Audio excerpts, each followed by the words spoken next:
Today, the AFN team head to Bundaberg in Queensland to sample offshore micro-jigging prospects before heading south to chase lake trout in Victoria. Stay tuned for plenty of rod bending action as our anglers get stuck into a variety of fish.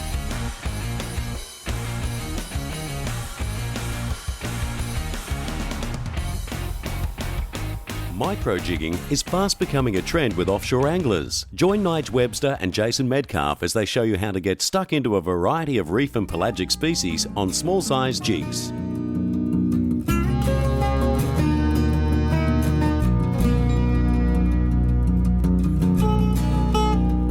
Oh yeah, go Nige. Hello, hello. He hasn't woken up yet, Chase. You might be a bottom dweller, you might think. Oh, I don't know. You might have a trout, mate. They do like those twisties. Mate, this is a change for us. I'm normally fishing inshore with you in the little 4-metre boats. And finally we've got a chance to fish offshore together. And mate, you and I haven't been offshore for a while because we've had such a bad run of weather for a period. We don't really know what to expect, and you're a very smart man when it comes to searching out fish, and you said, Nige, let's go out and do some prospecting techniques. Maybe a bit of trolling, maybe a bit of, at the moment we're jigging with little slugs, covering a lot of ground. And at the same time, we're testing out a very versatile boat, one of the Polycraft range, the 5.3 metre cuddy cabin. It's been nice and soft getting out here. Now my arms are starting to hurt, so look out. Oh, no, I tell you, you've got a cranky fish on your hands there, Nige. Now, I really enjoy fishing with Nigel. I really like it when he's up against it. Right now, he's up against it. We've, like you were saying, we've done a lot of fishing together. And we've had a lot of good times.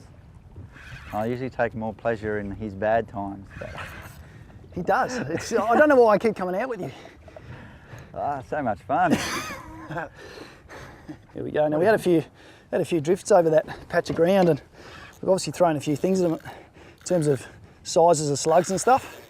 And Jace, I'll probably have to attribute some of this fish to Jace, because he went, you know what, we're throwing 40 and 50 gram slugs at them and we haven't had a touch. Nige, you go down to a smaller one, which is often pretty rare for Jace to give me a tip in my favour. Normally when he's telling me something like that, I'm going, he's setting me up. But I think he might have helped me out. Thanks, mate. You get this fish in the boat and I'll be happy. Now, we're not wrestling a monster with monster wrestling gear either. I mean, what are you fishing there, Nige? We've got a 6 to 10 kilo rod, one of the Berkeley range today, mate. I think it's one of your favourites. And loaded with 30-pound braid and 50-pound leader.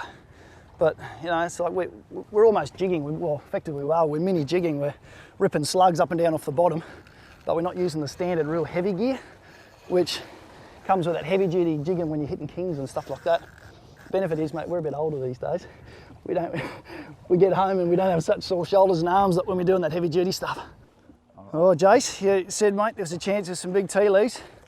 And there he is, mate. And there he is. Oh yeah.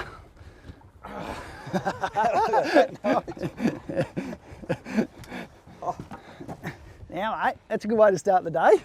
Oh, look at that. That's what all the huffing and puffing was about. Yeah, well, you certainly, he gave you some courage, didn't he?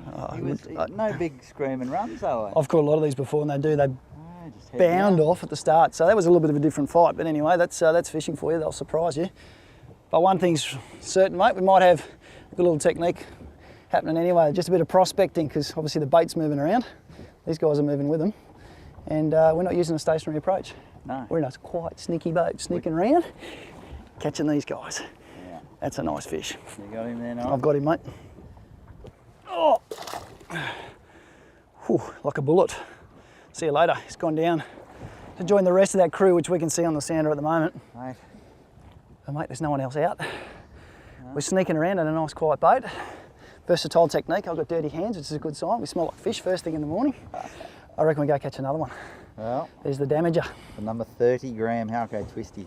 Now, these ones have been one of my favourite lures. They're not just a metal slug. If you have a good close look at those, they've got curls on the ends.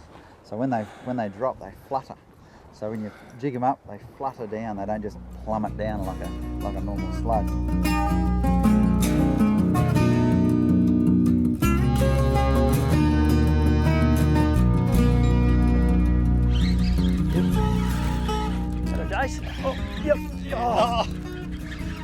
of there. Definitely Pull out of it. They're definitely there, Nige. Thought we had that should've double had hookup mine. we're looking for. I should have. Got a bit of a bottom dweller on here, mate. There's a heap of bait down there. Got a bit of weight about him. Oh, a bit of colour. Might be a Lipper? sweet lip. Oh, It is. it's a nice lipper. Sweet. Oh, thanks for that, mate. There you go, nice. Cop that. Get a bit of that, Nige. Now, Oh, very nice. on that same 30 gram twisty, Nige, it's he had a couple of goes at that too. He's just hopping it, just getting it on the bottom and letting the line out, hopping it up and letting the line out because we're drifting away from them. Yeah. I'm trying to just let that flood around in that same area, and that attracts the fish to it until one's game enough to get a good Have a crack. It was hold. well and truly scoffed it. Oh, he wasn't getting I away. guess you know what? It's the nice thing about the twisties is they're such a versatile lure. You know, the guys in Western Australia developed this, and they have a whole heap of pelagics and reef species. So do we. Yes. What a coincidence! And it's a great lure of choice. You know, you don't have to spend a lot of money on them, and you can fish them fast across the top, or like we do, and jigging them on the bottom. Yeah, I mean, it's not a $30 lure.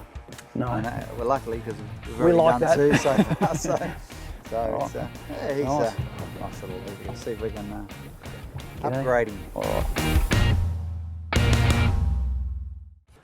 Approach Jason and I are using today is very simple because neither of us are rocket scientists or anything like that. We find a nice patch of ground, and it's sort of extended patchy reef lying pretty low to the bottom, and all we're doing is searching around trying to find patches of bait and signs of bigger arches on the sounder, and then once we found them, we're just initiating these big drifts across them and dropping these heavily weighted slugs to the bottom and then working them through. And the depth we're working at is all dictated by where we're seeing stuff on the sounder. So if we know fish are hugging close to the bottom, all we're doing is working that slug, that top 3 to 5 metres off the bottom. If the fish are up mid-water, then we're going to extend the retrieve up to those levels. But the moment fish are hugging the bottom and all we're doing, watching that braid, the moment it slackens off and the slug hits the bottom, a couple of jigs, and that's 3 to 5 metres. Hold it for a second to see if one hits it at the top of the stop, and then drop it back to bottom. Work your water, recovering it. When you find those fish, there's a fair chance you're going to be having some fun.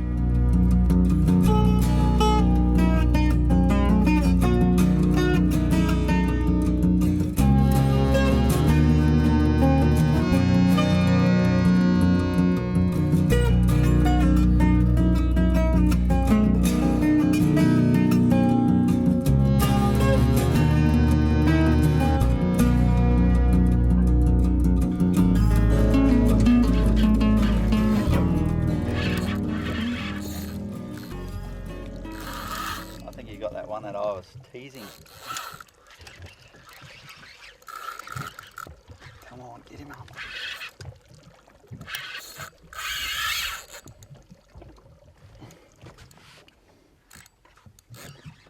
Double hook up. Nice. We're away, are we? Lovely. Lovely. The old double hook up. I think the trevally are pretty thick here, mate. I think you could be right, Jace. Yes.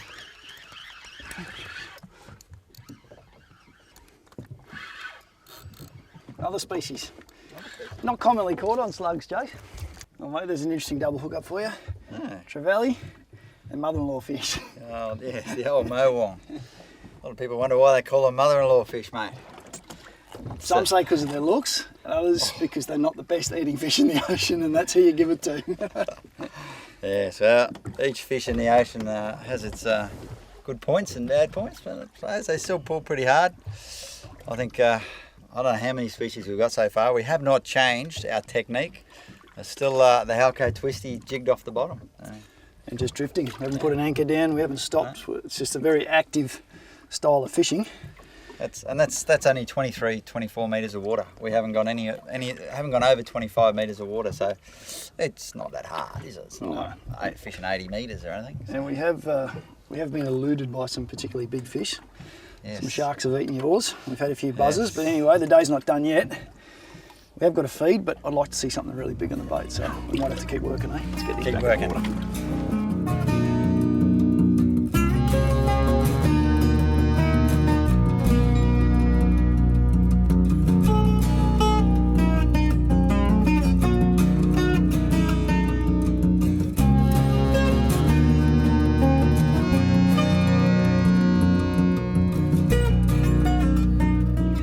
There's a different one for you, mate. Oh, aren't they pretty? Nah. Very, very special fish. No keepers.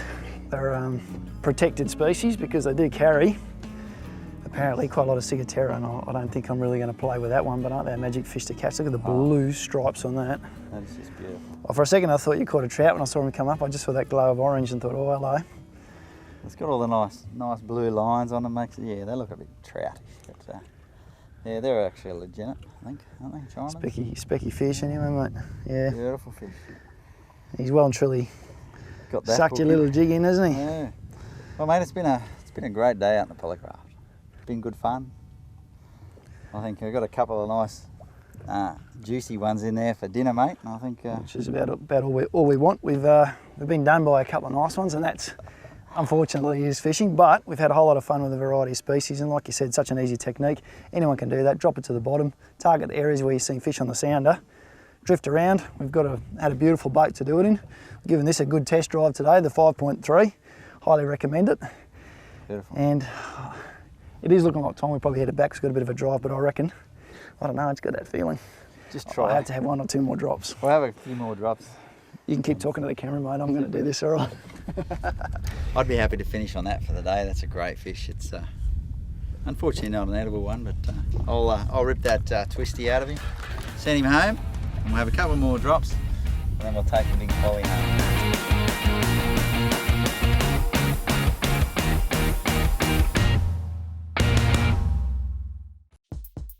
Shallow, weedy lakes often provide testing conditions. A good approach and smart lure choice can quickly change fortunes. Bill Klassen and mates head to Ballarat and Victoria and produce plenty of lake trout in a shallow suburban waterway.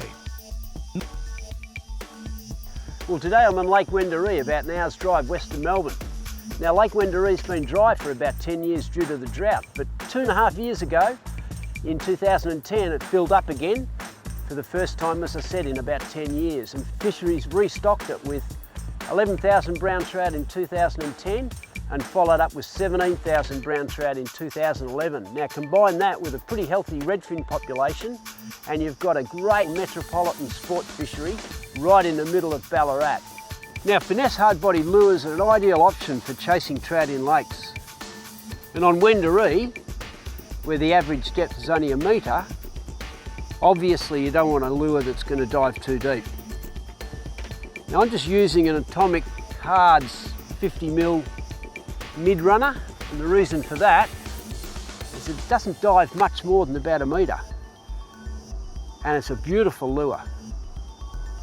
It runs true, it's delicately balanced, and it's got some great colours that I think are just going to be ideal for the trout here in Wendouree.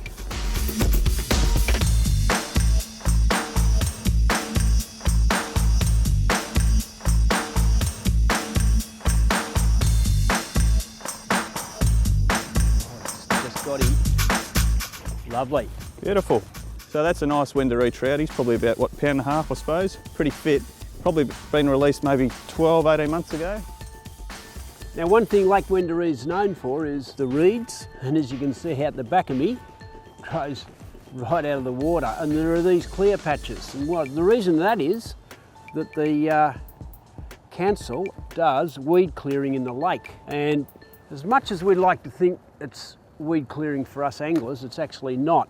It's actually so people can recreationally use the lake, and especially row. There's a rowing course in the middle of this big weed bank, and how we as anglers can utilise this is about a 100 metre wide track through the weed banks that they've cleared, and Brenton over there is just going to use the wind, drift down one side of it and cast to that side of the weed bank.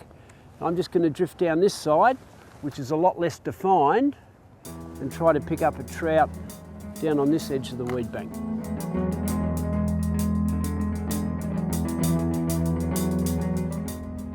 Hey, a little guy. He's a little brownie.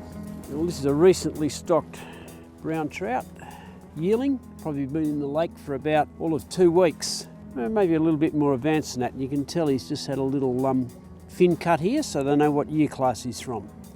There you go, mate. One lure colour I'm looking for is a colour that will imitate a reddy, because brown trout just love eating redfin. And one of the best colours I've found in the atomics range is the muddy prawn. Now, it doesn't sound like it'd imitate a redfin by the name, but the colour is just ideal for one of those little redfin that brown trout just love to eat.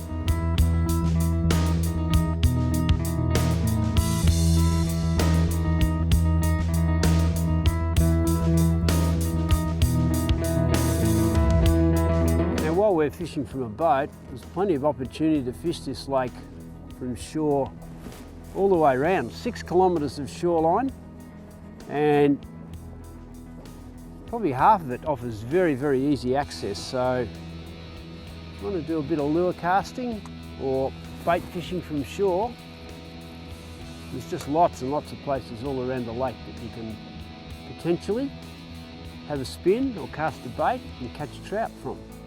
Now, by far the best fishing on Lake Wendouree is going to be had what you call drift fishing from a boat, and if you've got an electric, it's all the more better, because you can just position yourself, hold yourself into the wind, and generally move around the lake.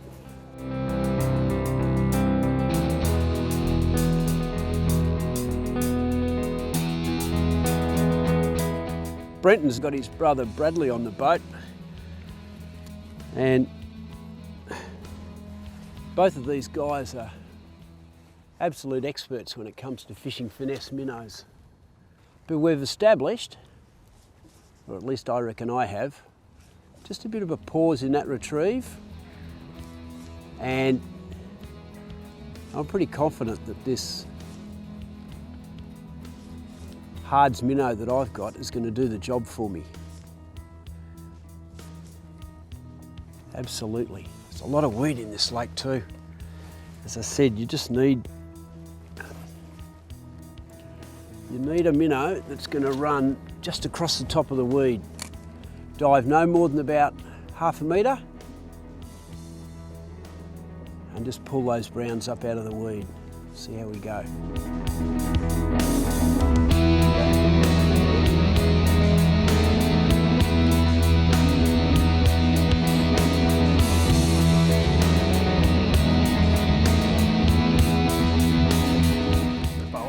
Fish. Look at the colours on. What a beautiful fish.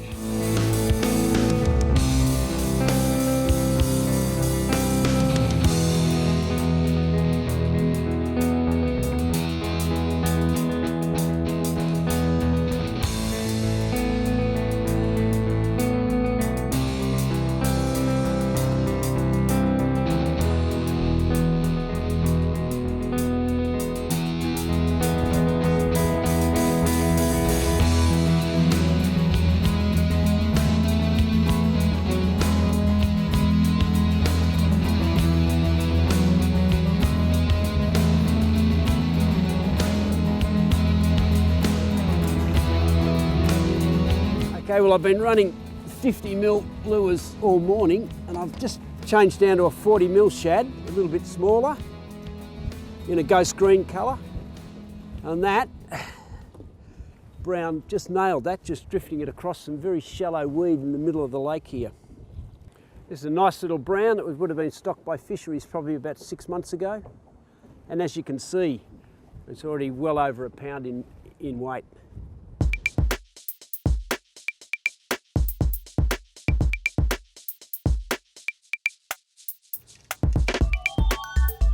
Now, Brenton, obviously one of the reasons that they're able to get so many trout into this lake is that they've got their own trout hatchery here.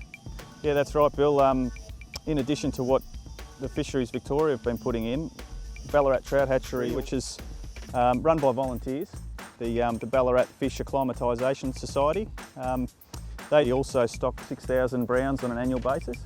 So since the drought, they're only just getting back on their feet now, but over the last 2 years, so 2012, 2013, an additional 12,000 browns will go in on top of the 120,000 from fisheries. So actually Wendouree was one of the first lakes in mainland Australia to be stocked with trout.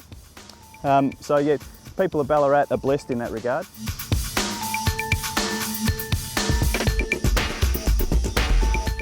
because this lure actually dives around 300 to half a metre, 300 mil to half a metre, really finding the retrieve style there's got to be rod tip down all the way. Just finding that's running really nicely just under the surface there and just over the top of the weed bed. And we're hard up in the shallows here, right against the reeds. There's been a few browns moving along the edge of these reeds. And yeah, just the perfect lure for this situation. Shallow water, run it across the top, and still be able to keep your rod tip down and keep the whole system right in touch with the lure all the way back to the retrieve. And again, retrieve that lure right to the boat.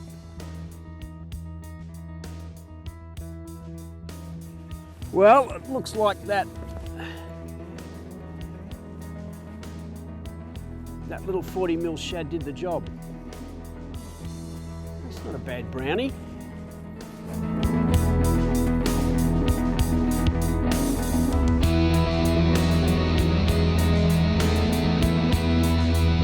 These finesse minnows are just ideal for places like Wendouree, where it's very shallow and you have to delicately move your lure across the top of the weed bed. We'll get this lure out of this guy. It's starting to rain. We'll see if we can get another fish.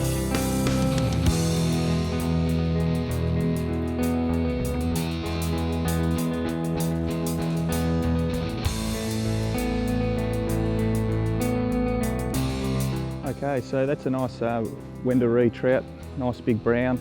That's the kind of fish we're looking for. That's probably been stocked maybe 2 years ago, July or August 2011, I'd say, according to the fisheries records. That fish there's approaching about 4 pound in weight, I'd say. So they've really stacked on a lot of weight in a very short space of time, just 2 years. And we can get fish of that calibre in an urban environment. That's terrific stuff.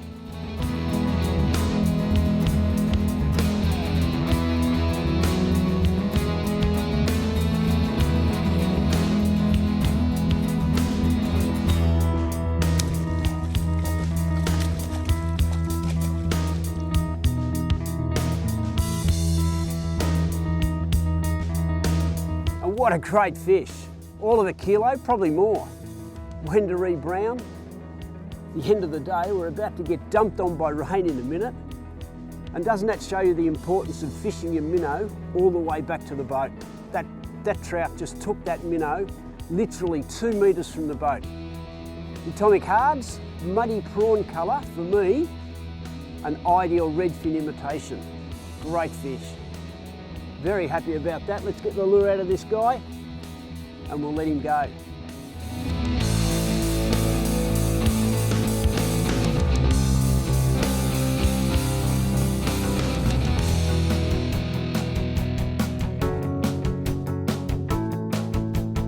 To find out more about AFN or the tackling gear used in tonight's show, visit our website afn.com.au or like our Facebook page, AFN Fishing and Outdoors.